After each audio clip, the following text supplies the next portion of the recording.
And we're back with more political analysis. Peggy Noonan is a columnist for the Wall Street Journal and a CBS News contributor. David Axelrod is a senior political commentator for CNN. Jamelle Bouie covers politics for Slate and is also a CBS News political analyst. Ruth Marcus is a columnist for the Washington Post. And Ben Domenech is the editor of the Federalist. Peggy, is Donald Trump unstoppable?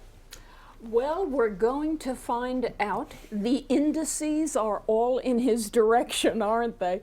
I'm interested in that his power, if that is the word, is such that he has actually been able to be, in a way, a one-man wrecking crew in the area of deportment and how one proceeds politically on the stump. Mr. Rubio is attempting, as you know, to give Trump a fight in Trump's own style. I'm not sure how that works, but certainly the indices are good. Yeah, the 11th commandment is shredded to confetti. Thou shalt not attack a Republican. Jamelle, what do you think? And the Rubio, as Peggy said, Rubio is trying Trump's tactics, putting him back on him. Is that effective? I think it might have been effective had he been doing it 6 months ago. Had the entire Republican field 6 months ago been really hitting Trump on this point, that Trump seems to really only be in this for himself.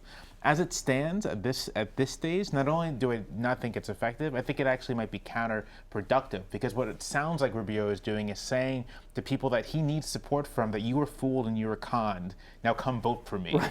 And I just, I don't think that works. Yeah. I agree with that, and I think there's another way in which it can be less than effective. You asked Rubio if it was too little, too late. I think there's a little bit of too much, too late, which is he is just getting down in the muck with Trump. Yeah. And when you get down in the muck, you get up with muck on you. So fine to go after Trump University, fine to call him a con man, except for the point that you're making about what that says about his supporters, fine to take him on his lack of policy knowledge. But when you start talking about whether he wet his pants, I think you kind of make yourself look a little juvenile there. The question is whether you can knock off Trump by being a knockoff of Trump. Yeah. And I think if people want incivility, they've got their man. Let me be the one voice for incivility at the table here. I actually think the only way that you can beat Trump is recognizing that he is a one-man wrecking machine fueled by this cult of personality, so you have to attack him on those bases. None of these ideological positioning issues matter for Trump. It's not something where you can say, one time you said this and now you said this. That doesn't peel off any of his people. The only way that you can do it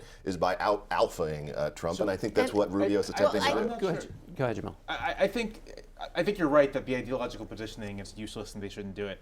But talking to Trump voters, I think the things that they attach to, that they like about Trump, is that he seems like he gets them, that he is like them in some fundamental way. And so I think the avenue of attack for Republicans has to be convincing them that that is not true. And the Trump University thing is a start. But the con man stuff, I think, works against that. There's another issue on this con man thing, which is, I heard you interview him. I heard you ask very plainly, would you support him, essentially? And he said, and he danced around the question. He said he's going to destroy the Republican Party. I don't believe he's going to be the nominee. But he never said he wouldn't support him. And so he sounds very much like a politician. And that is the language that aggravates those voters who are going to Donald Trump. That's right, Peggy. The con men in this political season are the politicians. Yeah. That's the default setting for con man, we've learned from the voters. Yeah. I think the way for Rubio, I agree with what Jamelle says, to look at people, for Rubio to say to Trump supporters, hey, essentially he's conned you, he's a con man, that's what they do, you poor gold people. My goodness, that's not the way to bring him in. How about something more interesting? How about you come forward and say, Trump supporters, I absolutely know what you think about the Republican Party and the Republican establishment and how disappointed you are. Guess what?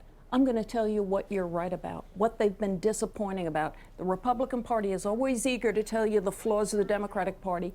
Take Trump supporters seriously by conceding what is true about their critique of the GOP. I think that the candidates have been trying to do that all along and it hasn't been working. And I think that goes back to your first question about whether Trump is unstoppable at this point. I think the other candidates, have essentially conceded that he is more or less unstoppable in the primaries, that the place to stop him, if he is to be stopped, is at the convention itself. You see both the Rubio campaign and the Cruz campaign and the Kasich campaign all positioning themselves.